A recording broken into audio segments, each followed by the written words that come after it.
We're Terry and Chris Colwell. We've been happily married now for over 42 years. Our life for the first 10 years of marriage, we describe it as not being page 1 of the National Enquirer, but page 2. We were in an incredible amount of debt, and I was in between jobs selling swimming pools.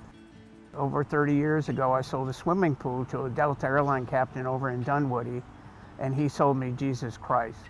He invited me to a luncheon where a man talked about Jesus Christ as being his role model and a person that he was following through life. I didn't know exactly what I had walked into, but that Delta airline captain offered to meet with me to answer any questions I had. He opened up the book of John, and by about the 4th chapter, I realized I had a decision to make. In about 6 weeks' time, I came to know Jesus Christ. He encouraged me to not share it at home verbally, but just let my life before my wife and my family be a demonstration of the new life that I had. And so I followed that lead. It was a good thing that my husband didn't come home trying to tell me what to do. I would not have taken it very well. I would have said, no thank you, I don't need that, I don't need anybody, I'm self-sufficient. Even though I was raised in a church, I never read the Bible, and here he was reading a Bible every week, and I thought, what in the world is going on? What happened to my husband? But I could see him changing.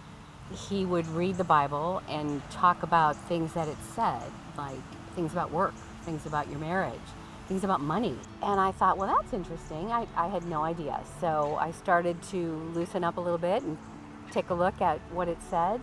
And it took about a year, but I realized that what was in the Bible was true, and then I had to accept Jesus for who he said he was. I was told that I would have to do for another man what had been done for me. I'm meeting with this Delta airline captain, and early on he has told me to remain in the sphere of influence I'm in. And he encouraged, at this time, Chris was now a believer, but he encouraged the both of us to start an evangelical Bible study in our home. We started inviting people. And all of our sphere of influence were clearly not believers. And so at times it was a most interesting Bible study.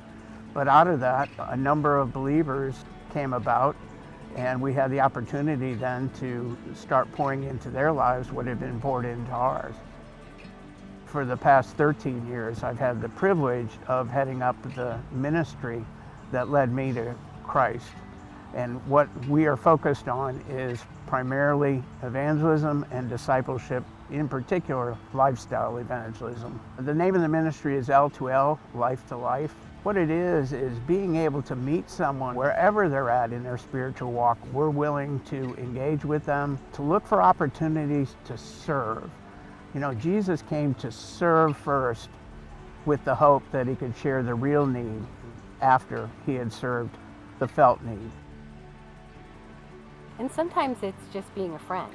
Sometimes when you look around, people are very lonely, and you have to love people wherever they are, and they're all around us, so it's like, take your pick.